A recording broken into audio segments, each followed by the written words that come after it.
And we are live. What's going on, everybody? It's your boy AJ, and today we are going to be discussing the movie Freaky. And it's a Blumhouse film. I have my buddy Elliot from MovieFiles. We're gonna get into this. It's gonna be a lot of fun, just a fun discussion. We're gonna dive deep into it, and so I'm excited to get into it. So let's go.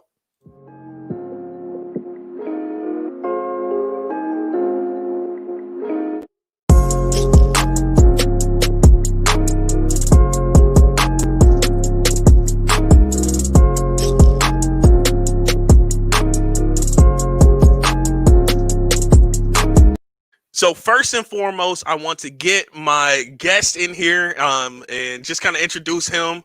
Elliot, what's up, man? Hey, man, I was vibing out to your intro, man. I love the intro, man. But no, man, I'm doing good, man. How you been, AJ? I'm good, man. I'm glad that you were able to come back to the channel and we could discuss some things. It's always a pleasure having you on the channel, man. Yeah, man. Hey, thank you for having me on this Freaky Friday, on this Friday the 13th. Friday the 13th. Perfect timing for this film, but man, I'm glad to be here. Yeah. So just we're gonna get into the spoilers. So if you have not seen the film, I might click away and then watch the film and then check us out. But so basically this film is a body swap film. A young teenager swaps bodies with a serial killer, and she has 24 hours to swap back, or it'll become permanent. At this point, we kind of get, this is kind of a trope for body swap films. We've seen this before, so like, what other films have you seen that are kind of like this?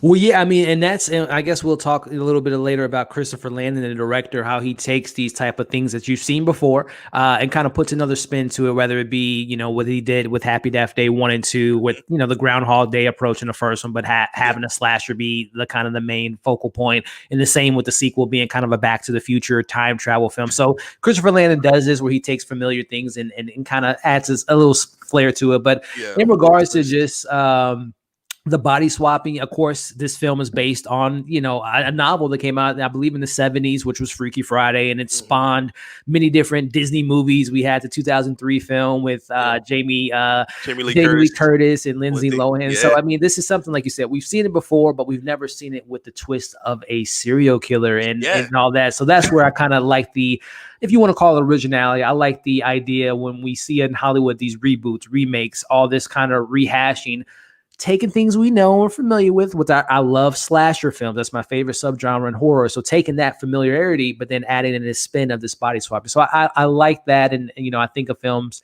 like Possessor of this year, which is kind of a body swap. I haven't seen that one. Oh man, I gotta check it out. Yeah, man, it's definitely a very unique take on the sci-fi horror of body swapping. But no, it was a unique film, and I had some fun points with it. But we'll talk about some of the negatives and all that. Black Box was kind of like that. Great point. Yeah, without spoilers for those that haven't seen the Amazon. Welcome to Blumhouse. There is definitely some a body swapping per se. Definitely, man. Yeah, and that is kind of getting into spoilers. That was the best film out of the four. I don't know if you saw all four of them, but I think that was the most unique out of the four from Blumhouse. Yeah, and this is a hot take. I know this is a hot take. Dude, if you say it, if you go say what I think you are, go ahead. My favorite was Evil Eye. Okay, I thought you were gonna say. What was it called? Lies or No Lies? Oh, The Lie. Oh my goodness. My goodness. But yeah, away from that. But Evil Eye was a good film. I enjoyed Evil Eye. But anyway, getting back to this film. So I thought, I kept comparing Jack Black's character in Jumanji with this one, because he kind of there's a little bit of a body swap type thing. He's portraying a 16-year-old girl, a young girl. Right. And I felt like Jack Black honestly did it better. That's just me. But the vision was kind of different, in my opinion.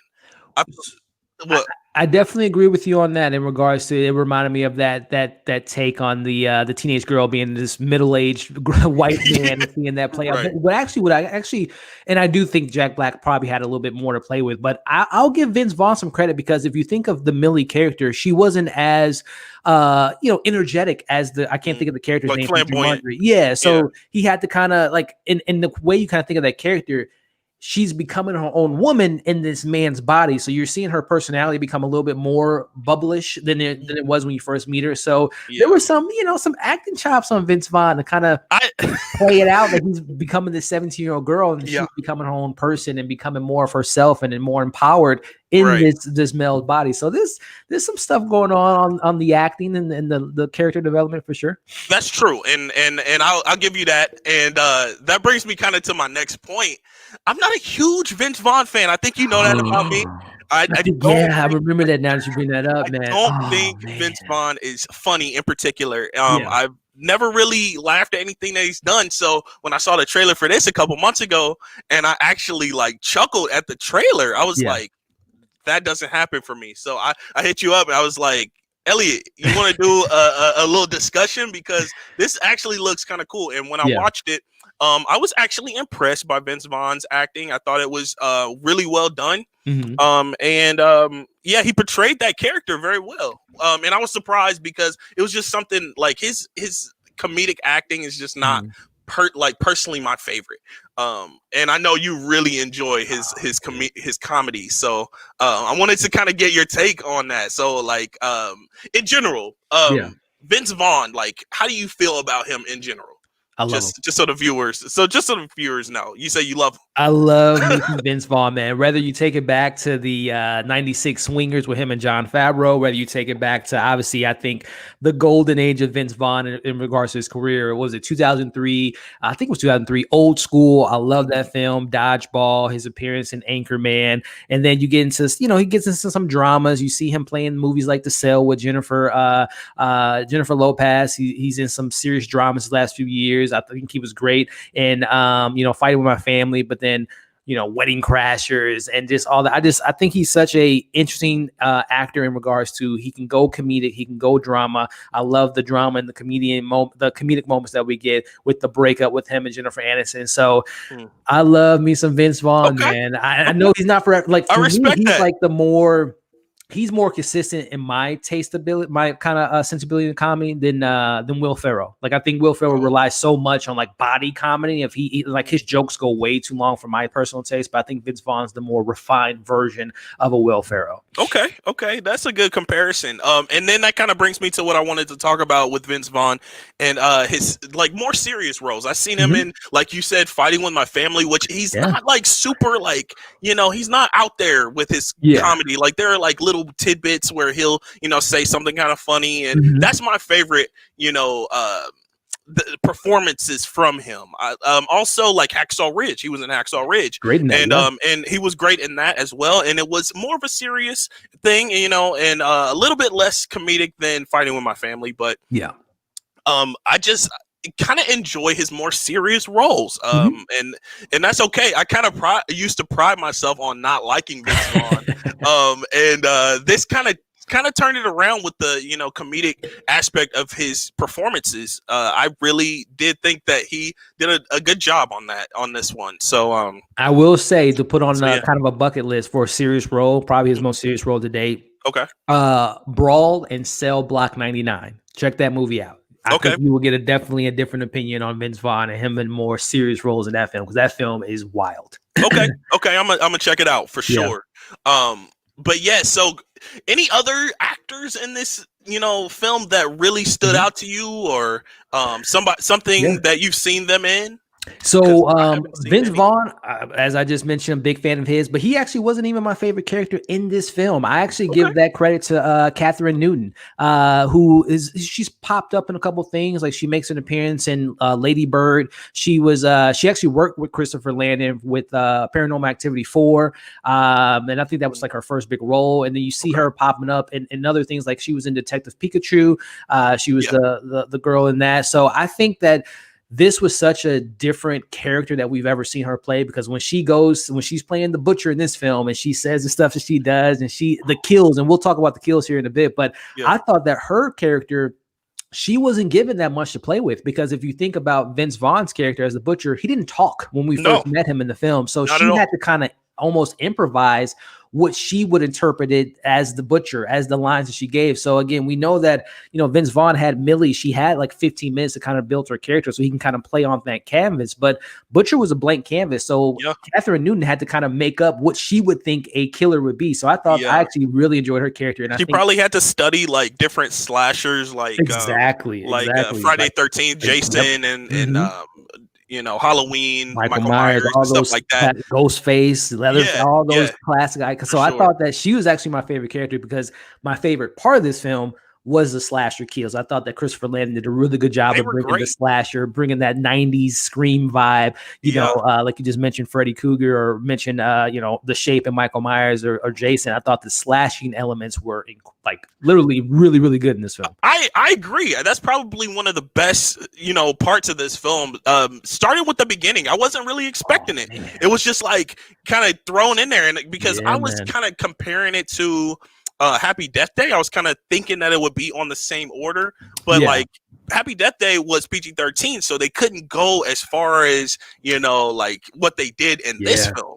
The first few slashes were crazy, brutal, with the bottle and the bottle all that.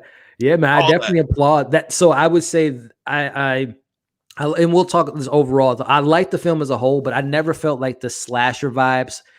It peaked at the beginning. I never thought the film went back because I thought the beginning, man, it was, again, being that I'm a big slasher film, there was so many like homages to, again, the kind of stoic nature of the brutality of Jason when he like is just running through walls and just killing people. Yeah. We get the Michael Myers kind of head tilt when he puts the girl on when he kills the girl. Yeah. Final girl per se. And then we get like Scream vibes when she's running around the house and the parents come up to the house. It's very reminiscent of Christopher Landon paying homage to, like I said, some classic slasher films. So I thought the opening in this movie was like the best part, and like not the rest of the film necessarily kind of lived up to that as far as some of the kills that we got in the rest of the film. Yeah, and I kind of wish that we would have got like some better kills from actually the Newton when she switched, but Vince Vaughn, like, he embodies that. You could see that more than you could see Catherine Newton pulling that stuff off. I will give her, she did that one kill in the shop room when she with the teacher, the teacher Alec from Ferris Bueller's Day Off. I don't know why he hated her so much. He hated her. They didn't explain that at all. They didn't explain that at all. It was just like him being misogynistic and just not liking girls, I guess, was that character. But it was like her specifically. So I don't know. That was just kind of like one of those things where it's kind of plays on a trope. Okay, this is the person that hates this person, they're gonna die, and same with the bully, the girl bully, because there is a couple of them there, but the girl bully, like, that got frozen, like, you kind of saw that coming. It wasn't like anything, I think it was in the trailer surprising too. Yeah, it was, but I didn't know who that was in the trailer. Like, they showed her like be frozen, but I didn't know it was the same person, until like she put her in the freezer thing. So I was just like, I was confused, but then I was like, okay, it makes sense. Like, it wasn't anything that came as a surprise. So, like, as far as the other characters, like the friends and Millie's family, like, what are you thinking about them? Like, how did you feel about their performances and those characters? So 50-50 for me. The family stuff didn't work for me. Like the mom being an alcoholic, which they really didn't dive into. I guess you're just assuming that she got into alcoholism because her husband died, which that was just like a very small, minute. They didn't dive into that. Like, I don't know what that mattered. But anyway, the family stuff didn't work. The sister was very one note as a police officer. Like, that stuff to me, I could have went without. But then I'm sorry if you can hear my dog scratching on his crate over there. But the friends to me were surprisingly a lot of fun, man. Like, they could have been one note, could have been very generic. You have the gay character, you have the black character. He even makes the trope like, we're gonna die. So I had fun with them, man. They surprised me because they could have been very one dimensional, like some of the other characters were, the stereotypical bully and the hot jock. But they had some layers. They had a little bit of comedic chops as well. So I had fun with her friends more so I did her family. Yeah. I would agree. Josh Josh, he was hilarious to me. Yes. Took the cake. Yeah. When my favorite part of the whole film is when Millie is trying to convince her friends that she is Millie, while she's in Vince Vaughn's body, the Blissfield Butcher's body. Yeah. And like she's just trying to do all these things, and Josh is like, they're in the kitchen, so Josh is like throwing stuff, ladles, and all that. That was just hilarious to me. So that's probably my favorite part of the film. But as far as the other characters, man, like I kind of wish they would have dove deeper into like the family stuff, because I think it really would have an effect on how we see these characters, how we see the main characters. Right. But they didn't do that, so I mean that's okay. But so we want to talk about the kills. So we kind of touched on the beginning, and then the shop. What was your favorite of Newton's character? What was your favorite there? So besides the splitting the teacher in two, which I thought was brutal, and I love that the camera didn't pull away from that. They showed you him all the way to his thought toes. They were going to take away from that, but no. And kept that shot, which I appreciate it. They said they rated R. Oh yeah, they said you're going to see this. You're going to see it today. Yeah, right.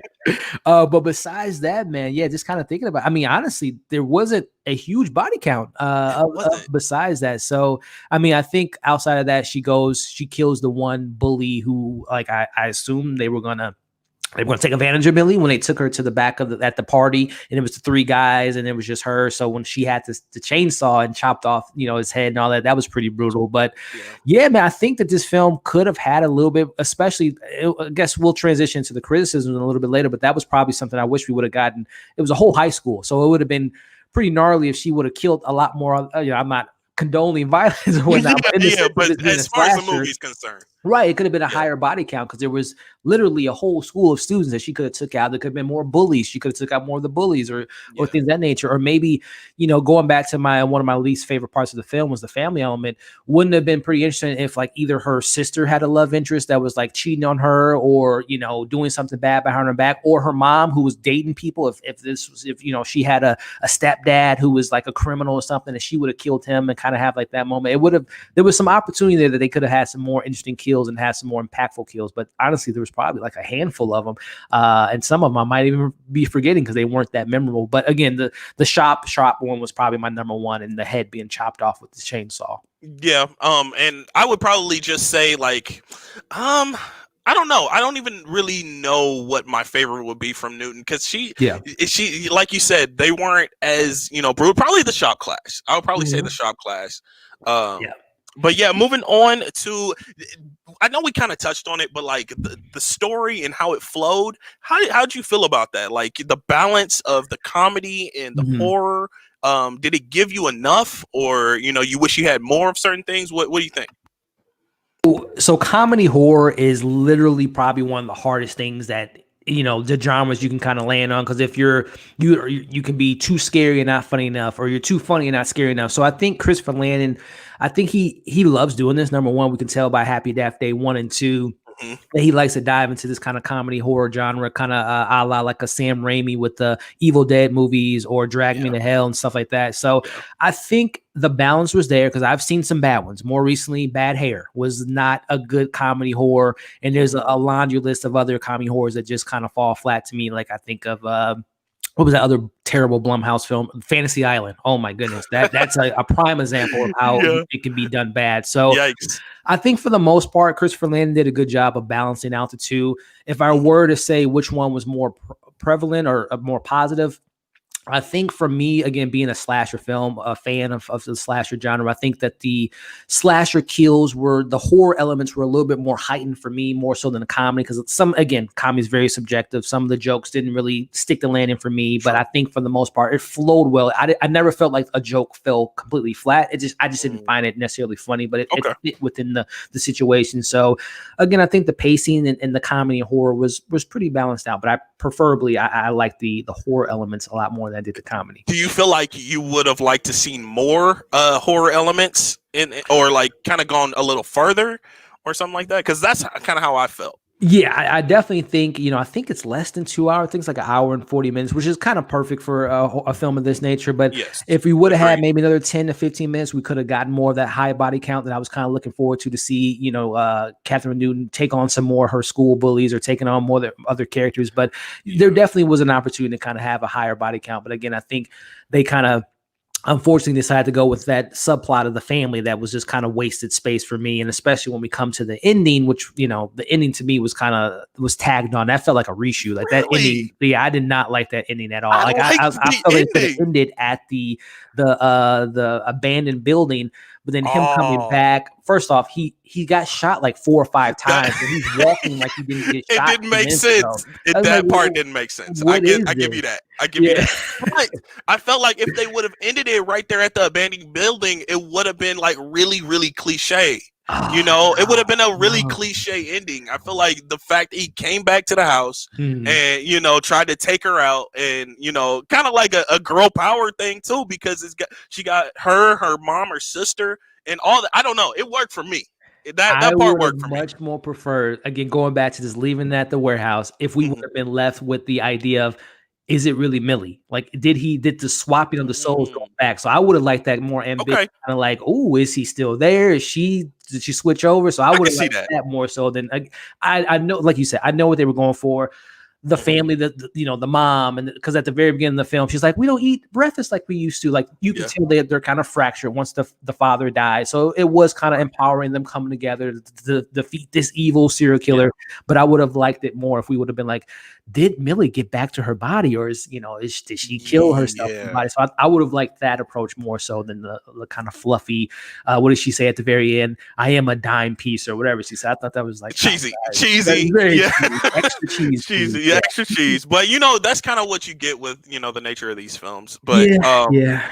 yeah, so the last thing about the actual, meat of the film, the kiss. And that's what I'm talking about. How Yeah. did you feel about that, man? Well, first off, I don't know if you noticed, but like they didn't kiss because his hand, like you see so many movies and stuff, you could tell when actors don't want to kiss for various reasons. But to me, it looked like he was very, very obvious that his hand was covering, so that they didn't essentially kiss. But Okay. yeah, I mean, the idea of that scene, it's funny. That is one of the more funnier scenes, especially when he's like, "Man, let me go back here. You seem so far away." It was kind of funny That the way he cracked me kind of up, played man. that. That cracked me up. And I will say that kid, I can't think of the guy's name.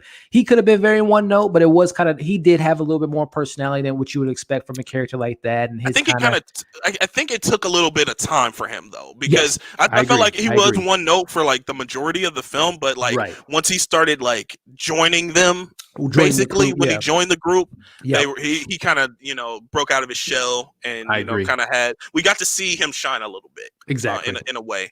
I totally agree. But yeah, so last point, the ending, we talked about the ending. You said you didn't really care for the tacked on ending. Yeah. I enjoyed it. So what about a sequel? Would you be opposed to a sequel of this film, or are you like, nah, that couldn't happen? Well, I mean, it comes out today, so I guess if those of those states of people feel comfortable going to the theaters, and then whenever it comes out on Blu-ray and digital, to see how it does. But as far as a possibility of a sequel, there's obviously, they make sequels out of everything that necessarily don't need to be, but I can see that again, we don't really know the origins of that dagger.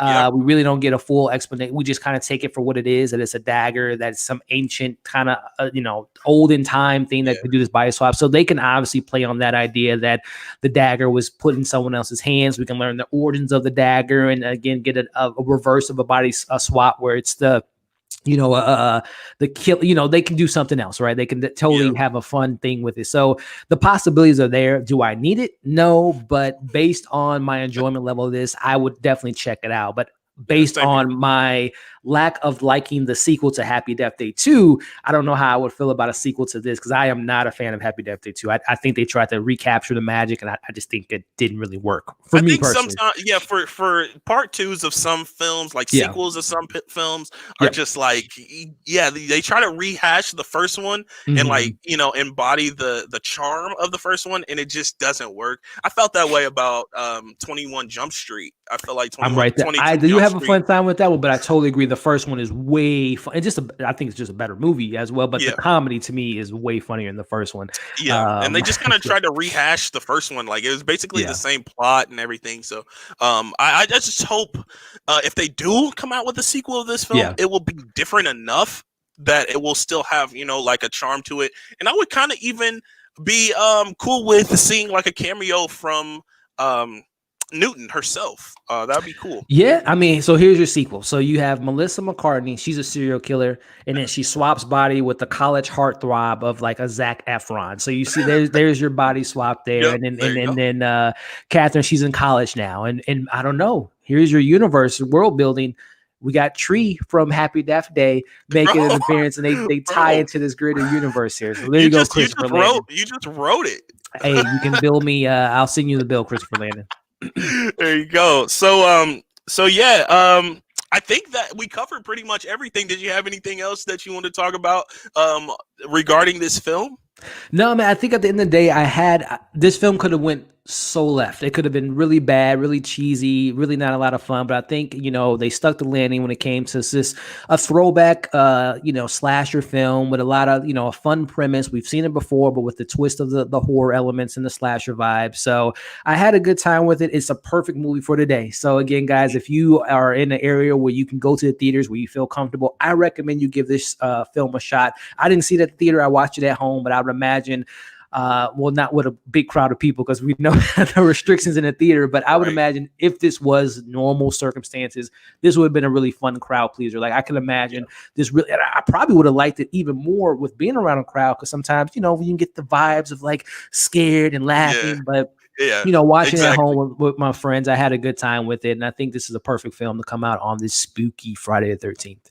Yeah, and you would think that they were releasing in October, but you know, I feel like they kind of tried to wait for Friday the 13th. We're right off of Halloween, so I don't know. I hope that it does well, because I enjoyed it too. Man. I didn't get to catch your review. I know you have a spoiler-free review for it. What did you give it? What's your score for it? I believe, again, these so many reviews are bumbling. It was somewhere in the 3.5, 3.8 range, I think. So to me, on my scale, that's like a solid movie, a really good movie. It's not like quite great. It's not on the level of bad. It's like a good movie that I recommend. So again, it was like 3.5. I think was my score. So it's something I recommend for sure. Okay, yeah. So usually I score mine out of 10, and I released a spoiler-free review as well, and I gave it an 8.5. It's pretty high, and I was surprised, because, you know, Vince Vaughn, he's not particularly my favorite, but you know, he surprised me, and I'm kind of looking forward to seeing some other things from him. So it kind of opened my eyes. I can't pride myself on disliking him anymore. Hey, like I said, check out Cell Block, The Brawl on Cell Block 99, man. That film is brutal. It is crazy, man. It's a wild film. Will do. So we're gonna head out of here. Elliot, let the people know where they can find you and what you got coming up, man. Yeah, man. Hey, man, it's always good chatting with you, AJ. So hopefully we can make more of these collaborations in the future, man. So I love talking films and shows and everything with you, man. So thank you for having me on. But yeah, you guys can find me here on YouTube at MovieFiles, talking about movies like this film, talking about shows like The Mandalorian, and then just having some good time. So check me out at MovieFiles on YouTube. And then if you want to get some of my insights on like casting news and, you know, all that fun stuff, you can follow me on Twitter at MovieFiles Live and on Instagram at MovieFiles. Awesome. And as far as my content is concerned, I'm AJREACTS2. You're on my YouTube channel. So subscribe to that if you want. And you can follow me on Instagram and Twitter as well as Letterboxd and Twitch, AJREACTS2 all across the board. And I actually have a channel update coming up. Things are going to change around AJREACTS2 a little bit. And yeah, so stay tuned for that if you're interested. And yeah, that's really it. So thank you for watching, and I will catch you guys next time.